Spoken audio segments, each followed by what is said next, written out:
Welcome to the KZGN News. Today we'll bring you news about an E. coli outbreak, news from the Kern County Sheriff's Department, news from China Lake, this week's council meeting, today's gas prices, weather, sports, and much more. From the Rademacher Hills to Bee Mountain and the mighty Sierras, Ridgecrest to Inyokern and China Lake, this is your news for the Indian Wells Valley with the KZGN News crew. Hello, I'm Tom Whitnick. Thanks for joining us for the news affecting Ridgecrest in the Indian Wells Valley. First, a quick note about last week. I've had a couple people stop and ask me where I was last week. Well, I'd had a minor surgery that I had to get done. It's now done and I'm in good shape, so thank you for those that were wondering. Today's top story is about a potential E. coli outbreak. Federal officials say a business is recalling a vegetable mix believed to be the source of E. coli in Costco chicken salad that has been linked to an outbreak that has sickened 19 people in 7 states. Taylor Farms Pacific Incorporated of Tracy, California, has recalled a mix of dicey celery and onion used in Costco chicken salad and other foods containing celery out of an abundance of caution, the Food and Drug Administration said in a statement last Thursday. The foods range from Thai-style salads to packaged dinners and wraps. They are sold to Costco, Target, Starbucks, and many other outlets, the FDA said. Costco says it uses one supplier for those vegetables in the chicken salad sold in all its U.S. stores. Costco, based in Washington, pulled the chicken salad off store shelves nationwide, posted signs in its stores, and provided detailed purchase logs to the U.S. Center for Disease Control and Prevention to help it track who bought the product and where the salad ingredients came from. 6 people got sick in Montana, 5 in Utah, 4 in Colorado, and 1 each, including California, Missouri, Virginia, and Washington State. The illness reports began on October 6th and involved people ranging in age from 5 to 84. Health officials urge people who bought chicken salad at any U.S. Costco store on or before November 20th to throw it away, even if no one has gotten sick. The strain of E. coli can be life-threatening, but no deaths have been reported. 5 people have been hospitalized, including 2 with kidney failure. Symptoms of E. coli infection include diarrhea, abdominal cramps, nausea, and vomiting. The incubation period is 3 to 7 days from the time of exposure. The number of people sickened in the outbreak will likely grow over the next few weeks, even though the product has been removed from store shelves. The CDC said this on Wednesday. Health officials urge anyone with these symptoms, especially people who have eaten Costco chicken salad, to go to their doctor. In news from the Kern County Sheriff's Department, we get this warning. The Kern County Sheriff's Office has been receiving multiple reports of a phone scam occurring. The suspect is pretending to be a member of the Kern County Sheriff's Office. The suspect tells the victim that he is part of the Kern County Sheriff's Office warrant unit and tells the victim they have a warrant because they did not show up for court. In some cases, the suspect requests money to clear up the warrant. This is a phone scam. The Kern County Sheriff's Office is not making these phone calls. Members of the Kern County Sheriff's Office are not asking for money over the phone to clear up a warrant. If you receive one of these phone calls, please verify any information you are being told and notify the Sheriff's Office of the incident. The Kern County Sheriff's Office would like to advise you to not provide your personal information or any money to one of these scam artists. Beware of phone questions asking any personal information. If they are legitimate business calls, they already have your personal information and will not have to ask you for it. In news from the Ridgecrest Planning Commission, at last week's regular meeting, they received a presentation of a new apartment complex being considered on South Down Street. It was for input and discussion only. This new complex will be built on 8 acres on the east side of Downs between Raider and Bowman Road. Originally, they were planning on building low-income housing, but they said after extensive research, they dropped that plan and went with the current concept that is before the Commission. The first phase will include 20 apartments, a community building, and a pool. Unit sizes would range from 840 to 1,177 square feet. There'll be 1 and 2 bedroom units. Ultimately, the plans include up to 112 apartments. Prices are declared to be market rate costs. The project promoter said that they plan on building a quality project. The design will target new young professionals that the base is hiring. Matthew Alexander, Community Development Director, said there is a definite need for this type of housing. Commissioner inputs included comments on water retention on site, and traffic flows within the development should easily be circulatory. Commissioner Rajam Ratman mentioned that since his bank is potential financier of the project, he would recuse himself from any comments or discussion on the project. The commissioner gave a general nod of support for the project. The next step will be for the promoters to finalize plans and submit an initial site plan for formal review. In news from China Lake, we got this story. As part of a tour of the western United States, 17 foreign naval attaches and 7 U.S. representatives recently made a visit to Naval Air Warfare Center Weapons Division at China Lake. The goal was to get an idea of various technology developments and applications within the U.S. Navy and Marine Corps. When we travel, we get to see what the U.S. Navy is capable of, Captain Lunig, Swedish Naval and Assistant Defense Attaché, said. China Lake is a part of that, and it's pretty impressive.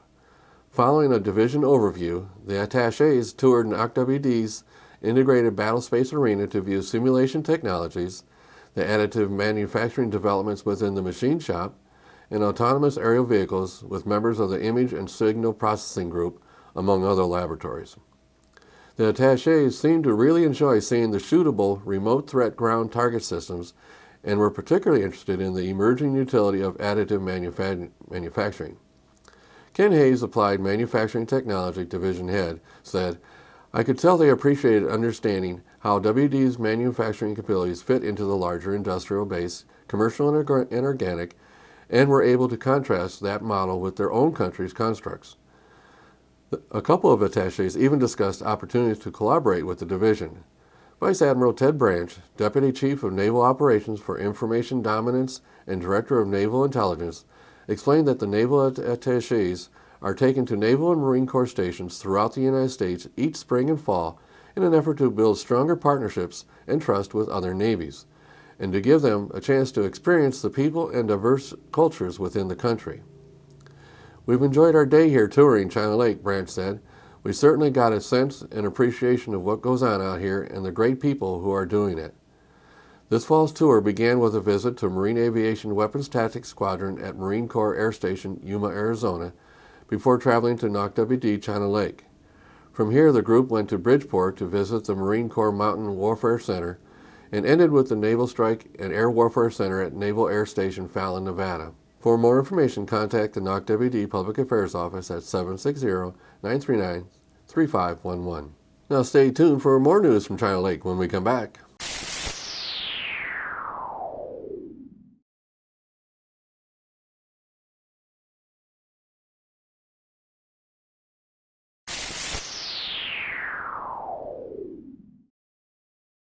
Thanks for staying with us. In other news from China Lake, we get a report of their recent Retirees Appreciation event from Stacy Bailey of the NOCWD Public Affairs Office. She reported that hugs, smiles, and handshakes flooded the main conference room of the William McLean Laboratory as over 125 former employees gathered for the annual Naval Air Warfare Center Weapons Division China Lake Retiree Appreciation Day last November 5th.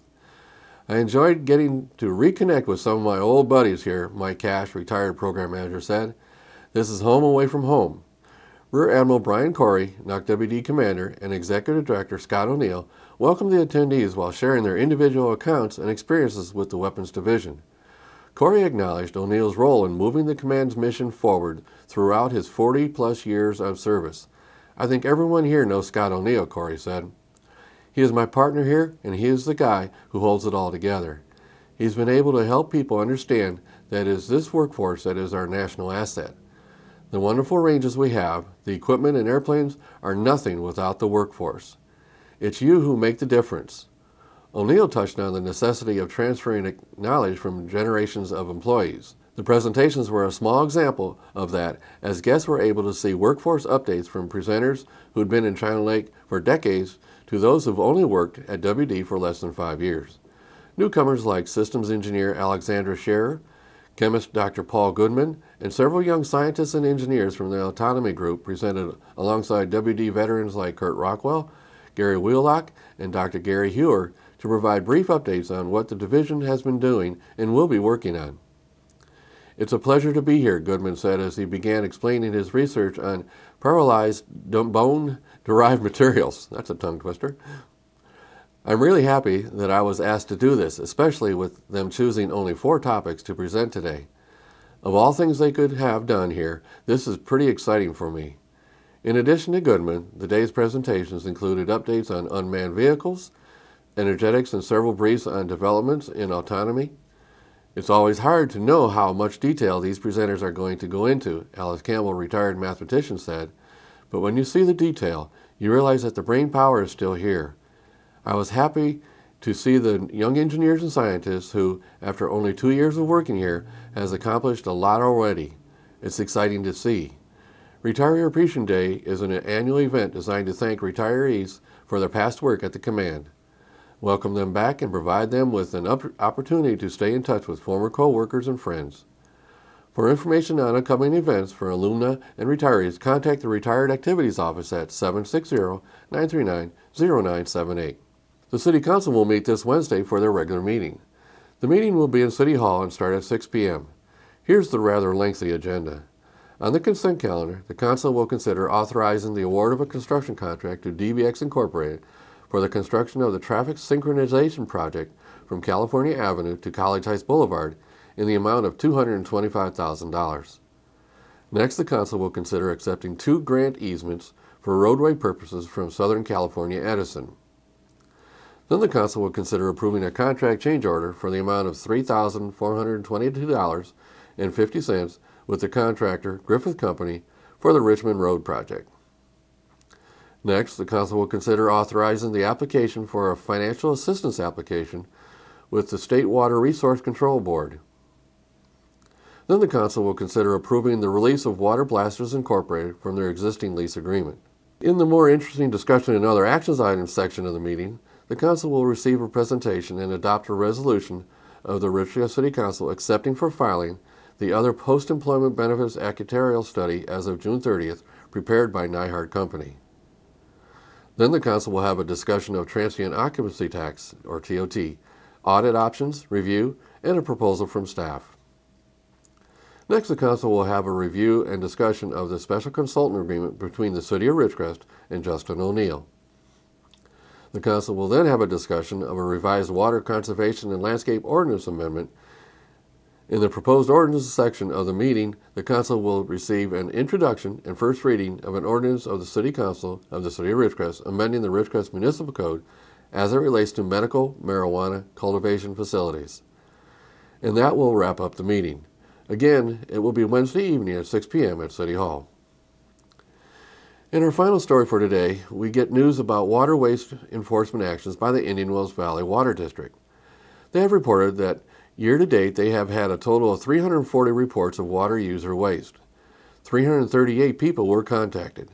So far, 34 people have received formal warnings of water waste, and 5 people have been cited. In the month of November, out of 8 water reports, 4 received warnings and 1 repeat offender was cited. The citation is a fine of $50 for the first offense. The Water District encourages everyone to conserve water. The state has mandated a 36% reduction of water use. Anyone can report violations by going to the Water District's website. Just fill out a short form. There is also a way to submit photos as evidence. This is necessary because oftentimes they get complaints, but by the time they get out to investigate, there is no evidence of water waste. The online form is quick and easy to use. And they are also reminding everyone that water irrigation restrictions are still in effect. You can only water 3 days per week. Even addresses can water on Tuesday, Thursday, and Saturday. Odd addresses can only water on Wednesdays, Fridays, and Sundays. No one can water on Mondays. Now, in KZGN continuous effort to provide news and information you've asked for, here are today's gas prices for Ridgecrest and some surrounding areas. Well, since my last report, gas prices have dropped a little bit. As of this morning, Ridgecrest is ranging from $2.69 to $2.99. Lancaster from $2.69 to $2.99. LA Valley area $2.57 to $2.79, and the Bishop area $2.76 to $2.99. We have 4 stations coming in at the $2.69 figure. So we now have a decent movement again. Tune in Mondays, Wednesdays, and Fridays for updates. We at KZGN always suggest you shop locally to support our local economy. Remember, when you pay sales tax out of town, you're helping those cities pave their streets instead of here.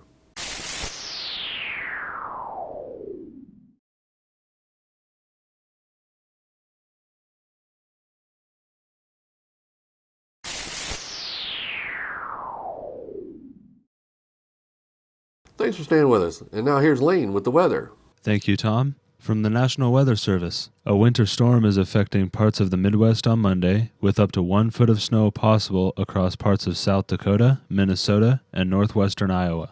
Freezing rain is also possible from Kansas to Wisconsin, with up to 1/4 inch possible over parts of Iowa. Elsewhere, heavy rain could bring flash flooding to parts of the southeast and Appalachians. Temperatures across the nation: Carolinas at 62, Georgia at 69, Arkansas at 50, Northern Texas at 52, Arizona at 52, and LA at 60. And for us locally, tonight we'll have areas of frost after 10 p.m., mostly clear with a low around 28, west-southwest wind 5 miles per hour. Tuesday, areas of frost before 10 a.m., sunny with a high near 61, southwest wind 5 miles per hour. Tuesday night, patchy frost after 10 p.m., mostly clear with a low around 32, west-southwest wind 5 miles per hour. Wednesday, patchy frost before 10 a.m., sunny with a high near 63, southwest wind 5 miles per hour. Wednesday night, mostly clear with a low around 34, north-northwest wind 5 miles per hour. Thursday, mostly sunny with a high near 64, with a calm wind. Thursday night, partly cloudy with a low around 37, west wind 5 miles per hour. And Friday, sunny with a high near 59, west-northwest wind 5 miles per hour.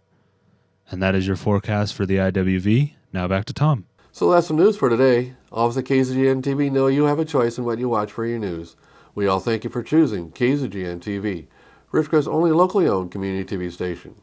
Now stay tuned for Ridgecrest Talk coming up next.